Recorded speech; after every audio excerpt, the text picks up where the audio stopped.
Hey there, Water Trio listeners. We're coming to you with the final episode of the decade. It is, that's it, that too, right?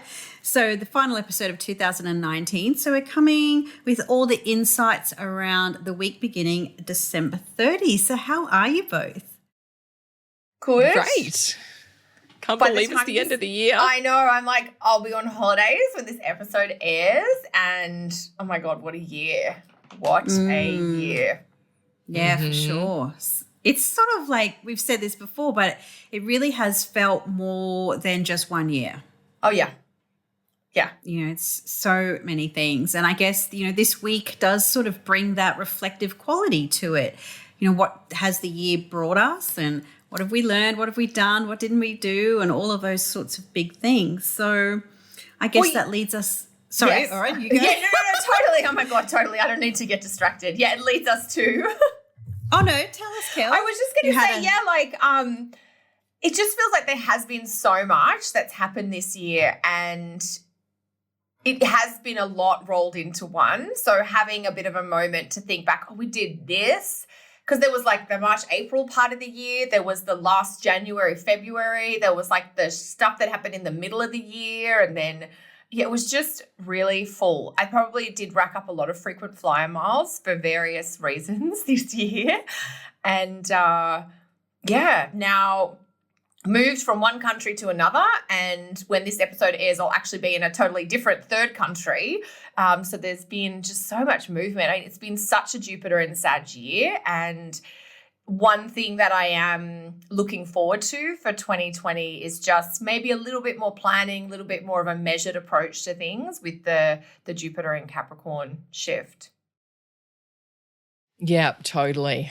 Just being a little bit more, feet on the ground, head out of the clouds and just actually, I don't know, I think so much of this year felt so bipolar because there was all the stuff in Capricorn that was like heavy and challenging, but then there was all the lighter, Jupiter Sag piece. So it was like swinging back between the two. So I don't know, I get the feeling that 2020 is going to be less of the swinging and more of just the focused head down, bum up energy into the year ahead. So yeah, it won't be the buffet of crazy to tempt us away from the hard work. Yeah, I definitely think where life was at this time 12 months ago, and I think, wow, that was only a year. Yeah. God, yeah. Yeah. Yeah. Crazy times. Big times. So, yes. But Cass, tell us about this week. Talking about crazy times, I think we're leading off with actually New Year's Eve and the moon in Pisces, aren't we? Oh, no. Not quite. Cass is going to give us some insights before then. Oh. So talking about reflecting and moving forward and we started. Sorry, I totally messed that up. I messed that segue up big time. So, I was actually planning that. Let's have a little bit of a reflect on the year, and because I remember exactly what happened the last time the Sun conjoined the South Node back in January. So this is like a double punch. I get a little bit like the eclipse energy where we had January started the year with a new moon eclipse on the South Node as it ends the year. I mean, we had that last week.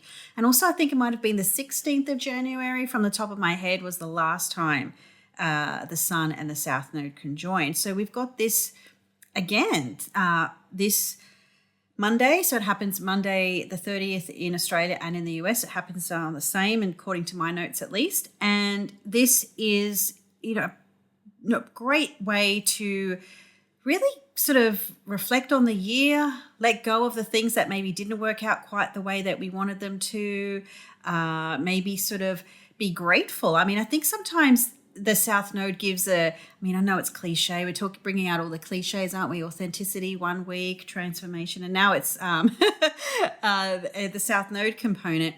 But I mean, coming back to a feeling of ground zero, where I've been, where I want to go, and the Sun is here too. So there is this sense of, okay, I am who I am. I've been where I've been, and I'm going to do what I'm going to do. And there's this, I like the Sun and the South Node together because it does have a feeling of a bit of a purity to the sun's energy. There's no bells and whistles with it. This is kind of the solar influence there. We can kind of move forward with that into 2020 from a more, this is who I am, this is what I've got to give, and this is how I want to shine my light, for the year ahead, if you like. So again, we've got this energy of kind of, I just think of this as ground zero. It is the sun and south node in Saturn's sign. So it is really like, this is where things are at, and this is where we can move forward from here. So what do you girls think about this one? Yeah, this one reminds me of something I saw when I was trawling through the bowels of the internet recently, just watching random stuff or, sometimes my husband will be like, what are you doing? I'm like, I'm just reading the internet, which basically means wasting time on some social media platform. But I saw a tip about one thing to do to help prepare you for the year ahead is to think about all think about the mental stuff, the plans, the ideas, the things that you have in your brain that you're sort of saying, I should do this, or 6 months ago I said I would do blah, blah, and it's still taking up processing space inside your brain. It's almost like those mental to-dos or plans that maybe 2 years ago you saw somebody doing something, you thought, I should do that, even though it might not have been really authentic and genuine and right for you, but you thought it seems like a good idea and it's stuck inside you ever since. But there's all the, so the idea of the half-formed or half-finished idea or dream inside you, just be honest with yourself and let them go so that you can then focus on things that might be more genuine or more real or more authentic. So it's sort of like being honest about half-finished projects or not quite completed stuff that you think you will get back to one day, and just be honest and say, I'm never going to get to that. Let's tidy this up or mentally let it go so that I can be ready to focus on whatever the me of right now wants to do, not the me of 6 months ago or 2 years ago, because that person in many ways doesn't properly exist anymore. So to your point, Cass, with this idea of the sun south node and the starting from ground zero, start from where you are and let new priorities emerge from here rather than keep staying attached to old things that you might have actually outgrown already. Totally. How about you, Lishi? Any ideas around this?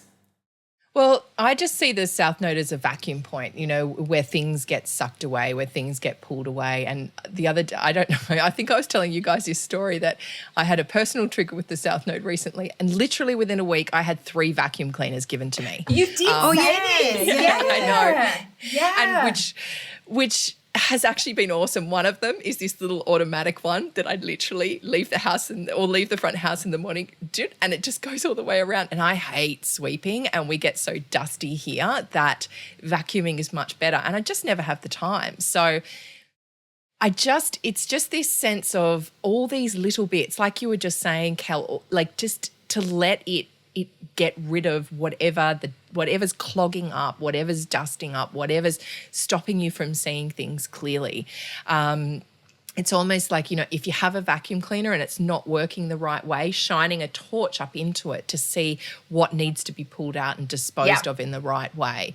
Have a look at which part of your chart this is applying to. The eclipse triggers last week. This may be, if something didn't happen then, this may be a chance for, you to get more insight on the eclipse story, more understanding around what that was, because this is that south node piece that eclipse last week was all about too. So I guess it's again, just the purging, the purifying, the letting things go. Perfect day to be doing an energy clean in your house if you're into that, the bells, the incense, the sage, whatever you want to do, and just kind of clearing away that energy to get ready for the new year and everything it can bring. So yeah, that's I mean, you just reminded me there, Leash, that, the sun on the node is actually the midpoint of eclipse season. So we're looking at about, a 5 to 6 week period, about 2.5 weeks before this, 2.5 weeks after this is eclipse season. And I do think when the sun gets to the node itself, it's like, okay, there is a bit of a shift. It might be, this final extra bit from last week's eclipse, but you have been talking about vacuums a lot lately on our WhatsApp chat. I don't think it's not like been on the live shows, but I remember, oh, that's right, Leash keeps banging on about these vacuums. But actually I have a vacuum story because we just got a new vacuum here, and We actually so the power is different in, North America versus Europe. So there's some electrical appliances you can bring with you and just use a converter plug with, but anything with a motor, they usually recommend not to. Now, look, I splurged earlier this year and bought a Dyson stick vacuum to deal with the cat hair and the litter pickups.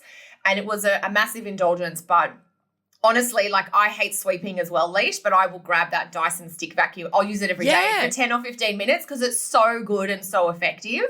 But it's not big enough to do, the whole apartment. The charge, because it's a cordless, so it's basically got a 20 to 25 minute charge. So you get like 2/3 of the apartment done and then it's dead. And so we finally splurged and bought a new one, and watching it suck up stuff out of the rug, obviously it's just more powerful, like the cat hair coming out of the rug. I'm like, this is so South Nodey, just seeing all that. You don't realize how bad it is until you get a proper sucking vacuum, situation. And I'm so excited. You can hear the energy in my voice because as much as I adore my cats, I've never been a big fan of the cat hair. And we're on a main road. One side of our apartment fronts onto a fairly main road. So we do get a lot of that dust as well. So when you keep talking about vacuums, I'm like, oh yeah, there's nothing like how good your house feels when a good vacuum has gone through the whole place. And that energy of the cleanliness and the pared back and the no dust bunnies and stuff, it just feels more calm. That's a little bit of this Sun South node is, just getting rid of all those extras. And I'm notorious for having piles of paper of half-finished projects, or I'll write about this one day or do a video about this. And, 2 years later, it's like, okay, you're not doing that. Just throw the thing out or store it electronically, but, do the cleanse. So, I think this will be a fun day to do the purge before the new year. Clean totally. The last of the Marie Kondoing for 2019. Yes.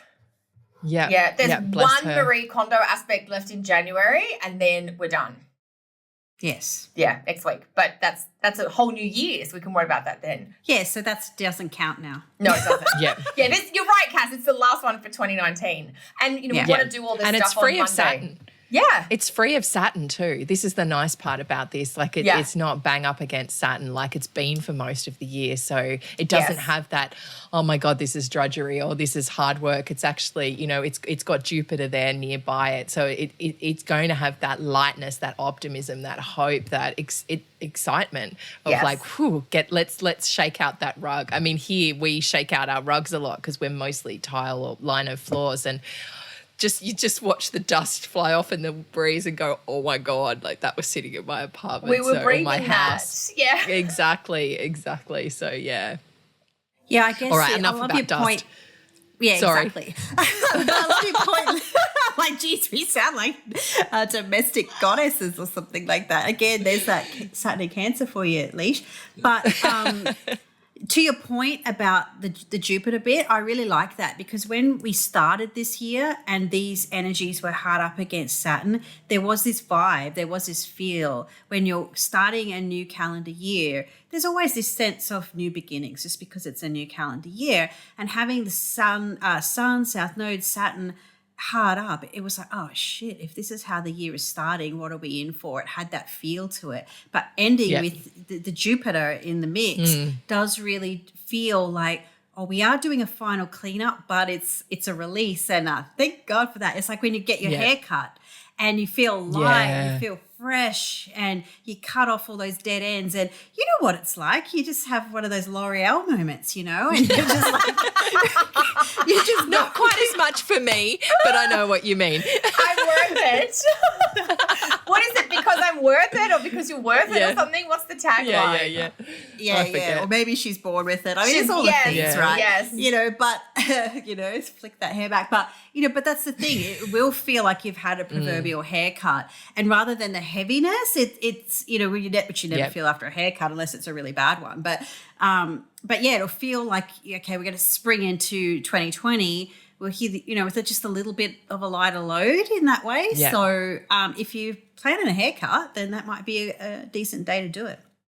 Yeah, well, That's really, fantastic. if you think about it, this time last year when the Sun came up at the South Node, that was Pluto.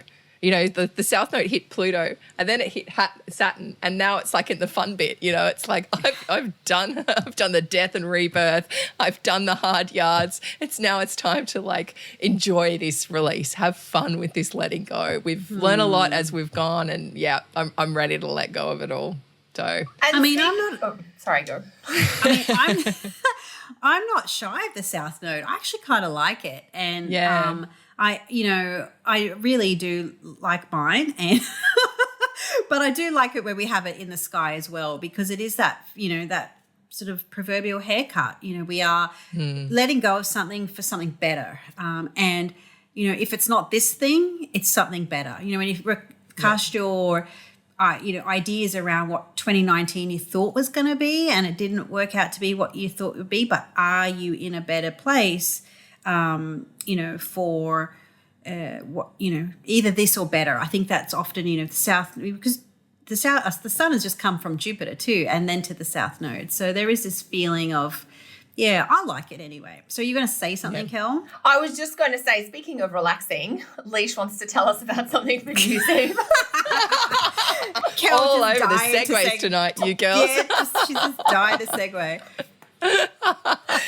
Had enough of dust. We're literally Let's bring in the water. Totally. And the South Node stuff is like, honestly, it is, you can get stuck talking about it because it just keeps pulling you down. So I was like, okay, Moon Neptune. Let's just wash it away. Let's just wash the water down the drain with the moon in Pisces and the moon conjunct Neptune, actually. So Kel pointed this out earlier, that New Year's Eve this year is going to have the moon in Pisces, New Year's Day, or New Year's Eve in America, New Year's Day here in Australia is going to have the moon up against Neptune. And it just feels like there's a party season can go places that you least expect it.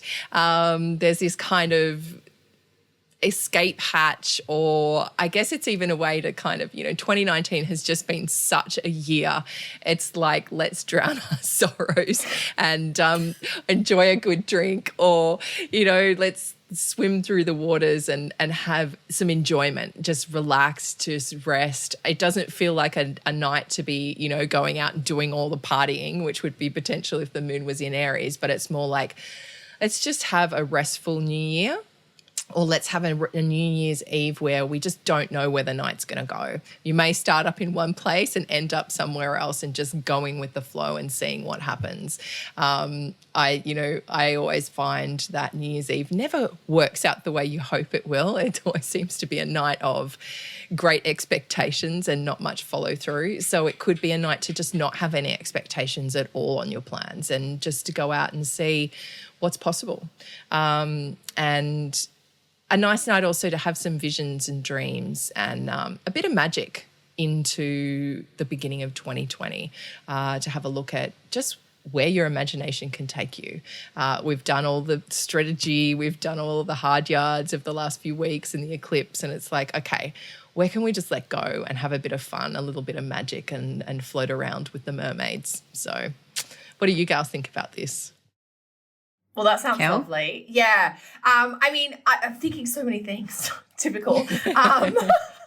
It's the moon's in a water sign for New Year's. So emotional security, feeling comfortable, maybe being with people that you're familiar with in an environment that you kind of know seems a little bit more appropriate than, going somewhere with people you don't know, or doing something like, out in public. The moon in the water signs always has more of that intimate tone, and Neptune, I think, just enhances that. I also do, though, I know there's been definitely some periods of stress and intensity, and some people have had some very difficult moments in 2019. But as I've been talking with clients this week, I've also been really struck by how many people have had some very specific successes or major achievements, or they've broken through, like their goal was to get to X and they actually got to X plus, So for me, it also feels like, there may be some toasting of successes or honoring your achievements for this past 12 months as well. And, with the moon and Neptune, it's like you might have a glass of something and then need to go to bed a little bit earlier, rather than stay up until the wee hours. But it does feel it's more mellow. I mean, it reminds me of last New Year's Eve where I think the moon was in Scorpio, and so different vibe, but similar with the water, just a little bit more low-key, intimate. I mean, Moon Neptune in Pisces is like, sure, people will definitely want their party favors, whatever they choose. And that could be sugar and chocolate, or it could be something stronger, just depending on your sort of drug of choice or your preferred way of indulging. But yeah, I'm definitely looking forward to, I'm also remembering, we had the moon with Neptune at the start of December, and that was a couple of lower key days as well. So just being off the clock, not having hard and fast time schedules, I think is a nice way to just be flexible and fluid and go with that, just as you're saying, Leish. Anything from you, Cass, on this? Yeah, I've always felt that New Year's Eve is for amateurs anyway. Straight out of the gate with that Tell one. us how you Love really it. feel, mate. Even when I was in my party prime, I was just like, nah, I'd rather stay home and just drink the top shelf. And so that's probably what I will be doing. Just, relaxing. And, for me, this, I think, this New Year's Eve, the moon and Neptune will have a beautiful reflective quality. I think your point around just going with the flow, Kel, and choosing perhaps comfort or safety over adventures will definitely be a key. So my couch is just behind me, so I think that's where I'll be. So I don't have any plans. I think for me it'll just be, we're not there yet, but I'm feeling quite reflective and just wanting to perhaps, have a couple of scotches and just really kind of just get in the zone and feel things and just sort of, set those nice intentions for the new year and the year ahead. And, this moon in Pisces is looking at Jupiter in Capricorn. So, hence my top shelf comment. That's how I would like to continue through the year as well. Not only in terms of beverages, but also in terms of, it's a quality over quantity kind of feel for 2020. And so I think for me, at least personally, that's going to be the vibe for the moon Neptune for me. Love it. Unless I get a hot date or, something exciting happens, but I can't really foresee that happening in the next, unless Alicia invites me up the coast. I don't know. We're going to fireworks. We're going to fireworks on the beach, so it'll be a great way to spend. That's perfect. Perfect. Yeah. Come on up, sweetheart. Yeah, there's my hot date. Totally. Oh my God, love it. Yeah, so it is a lovely night to be spending time with water, by the water. For those of you in Sydney who have the awesome fireworks display on the harbour, getting out on a boat would be the perfect way to be doing something like this. But so much. Yeah.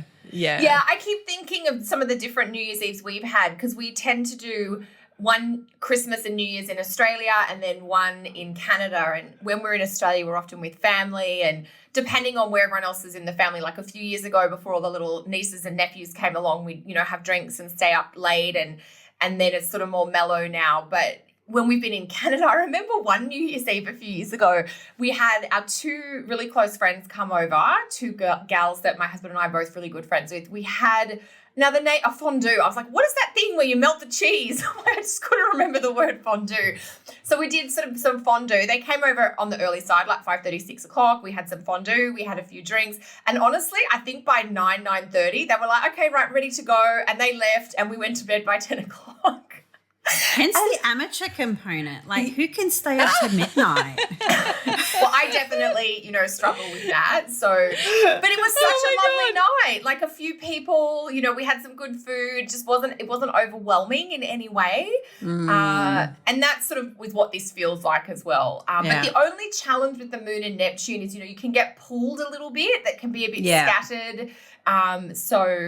Anyway, I always look forward to hearing what people do on New Year's Eve and how that relates to the astrology. So definitely let us know in the comments below what your plans are, or how you might see this moon, Neptune, Pisces vibe in your New Year's Eve. Yeah, what your plans are and what the reality actually was. How closely you get. Yeah.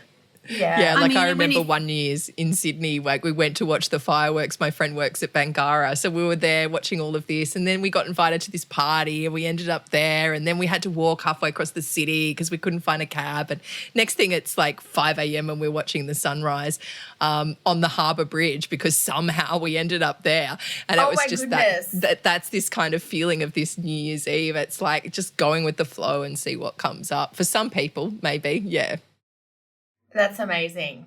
Yeah, that was pre-kids, of course. Yes, there's always like the pre-kids and the post-kids New Year's Eve celebrations. Very different. So I guess there's one more thing to share for this week. Yes. I feel like we can also talk about New Year's Eve as well. And just really to mention briefly, because we'll probably experience this more next week, but Friday, January 3rd, Mars moves into Sagittarius. So that's quite a big shift. Leash, the Scorpio, is so excited. Mars is done with his 6 weeks in Scorpio for 2 years. You know, we've only got to deal with that for 2 years. And now we've got Mars in Sag for the next 6 weeks. So a much more lively, outgoing, adventurous, expressive energy. It's a big fire signature. It's not as big as Jupiter in Sag, which of course is what we had in 2019, but it is going to have some echoes of that. And if there are maybe unfinished business or like projects that sort of came together with Jupiter and Sag, but they still need some action or some decisions made around them, Mars and Sag can kind of come along and just help that with that sort of decide and do. So I'm looking forward to that, Mars. Don't love Mars at the end of a sign to start with, but Mars coming into the start of Sag is definitely more of an upbeat, optimistic vibe to carry us into January, really. How are you both feeling about that? Leash, your reaction seemed almost self-explanatory there if anyone's watching the video. It reminds me of back in when Jupiter was in Scorpio, and it was like all our Scorpios were so hopeful, and it just ended up being such a full-on year. And I feel like this whole Scorpio season has been the same. Like so much happened, and it's like Mars in Scorpio has just been the final stretch of the digging, the getting underneath, the trying to understand. And I think in a normal year it wouldn't matter too much, but because so much has happened in 2019, so much has been dug up, you know, all that dust we were talking about earlier in this episode. It's like, can we please just get out of these really yin feminine signs and actually have a bit of focus on more of the yang and getting things done, actually getting the action rather than just dwelling on things or sitting with things or emptying things or purifying things. So you're done with sitting down the bottom of the well, Leash? Yeah, thank you. Yeah, sitting in the sediment, stirring it up. So I just, just the lightness, you were talking about the optimism, and I think as well, that cutting quality Mars can have in Sag. It's like all the decisions that we have to make around those Jupiter thing, did it work? If it did, great, let's put some more energy into it and activate that more. But if not, let's cut it off, cut it loose, and so that we can focus into those Capricorn areas now and where Jupiter's bringing some energy into that. So I just think, let's get Mars moving out of Scorpio and into a sign that has it, its fire and its energy and its drive, and away from just butting up against Saturn, butting up against Pluto, which has been quite frustrating over the last 6 weeks for many people. I've seen it in clients and for myself. So, yeah. What about you, Cass? Yeah, even when Mars ingressed into Scorpio and everyone was sort of, singing their praises, I was like, yeah, no, this isn't something to really get excited about, because it just, to me at the time, I was like, this is just going to be a continuation of Scorpio season, the Mercury retrograde. It's just Mars kind of, grinding that place for longer, stabbing, going, makes me think of that Pulp. Yes. Makes me think of that Pulp Fiction. Was it Pulp Fiction? Yeah, where Poltergeist. No, she overdoses. Oh, they put the adrenaline shot. Motion. Yeah. And it's just like, yeah, you just, it's just like keep on going until you get through. And that's just sort of so much how this Mars period has, fell. And I was actually just walking before we recorded this episode, and I was reflecting back on Mars in Scorpio. And yeah, I'm quite happy to have it out of my 6th house. Thank you very much. So it has been a bit of a grinder, but I think just Mars moving into Sag, hot, dry, planet moving into a hot, dry sign, it can just sort of, dry out and elevate and, spring into action and just, lighten things up a little bit. And as you said, Kel, reverberate over some of the Jupiter in Sagittarius of the year as well. So, a little bit of a carrying it forward energy, taking action perhaps around some of those ideas and dreams, and that as well. So, yeah, I'm not going to complain about this one, that's for sure. Yeah, I know, because that whole Mars in Scorpio felt like, from Macbeth, the Song of the Witches, it's like double, toil and trouble, fire, burn and cauldron bubble. It's like, okay, let's move out of this and let's move into one of Shakespeare's more exciting, adventurous plays rather than this one, like The Tempest. And this is coming to you from the native Mars in Scorpio too. So that says a lot about how this season is felt. Well, it has been. I've noticed this with clients as well. The Mercury retrograde in Scorpio has not been pleasant necessarily, and then it was followed immediately by Mars in Scorpio, which is just like, oh, you thought that thing was done. We've still got to push through a little bit more sludge here. So, yeah, and I think January 3rd, it's not quite like the proper back to work, but as people start emerging from the end of year kind of fog or change in schedules, when we all get back to work, those of us that go back to work, January 6th, or that sort of like back to school in North America for a bunch of kids, Mars will be in Sag, so it will feel very different in terms of that influence day to day. Yeah, for sure. Totally. Yeah. So there we have it. What's going on with you gals this week? Either of you doing anything? I've got my year ahead webinar Friday night the 3rd if you're in Canada and the States, Saturday lunchtime if you're in Australia, and then of course Sydney next week, and we've got our Water Trio event next week, which is fun. What about you gals? Cass, you've got something similar, I think. Yeah, my webinar happens in the evening on January 1. So don't get too hungover for that day. Join me for that. And then, so that will be sort of lunchtime Australian time on Thursday the 2nd. So all those details are over on the events page on my website. And what about you, Leishi? Yeah, anything on the schedule? I am working this week, so I am seeing clients on the 2nd and the 3rd, and I think I've got one more consult space on the 2nd. I'm fully booked on the 3rd. So, yeah, if anyone wants to jump on for that. And next week I have a few consult spaces open as well, but not many, because we've got, our retreat, which I'm really looking forward to as well. So, me too. Yeah. So that's about it from me. But, as always, if you have anything to say or any comments to make, we'd love to hear from you. And please do subscribe, either if you're listening on podcast or if you're watching on YouTube. That subscribe place. below. The YouTube, I was about to say iTunes, but no, YouTube. And happy New Year, everybody. And may 2020 be the best that it can be for all of you. Fantastic. Thanks, everyone. Bye. Thank you. Bye for now. Bye.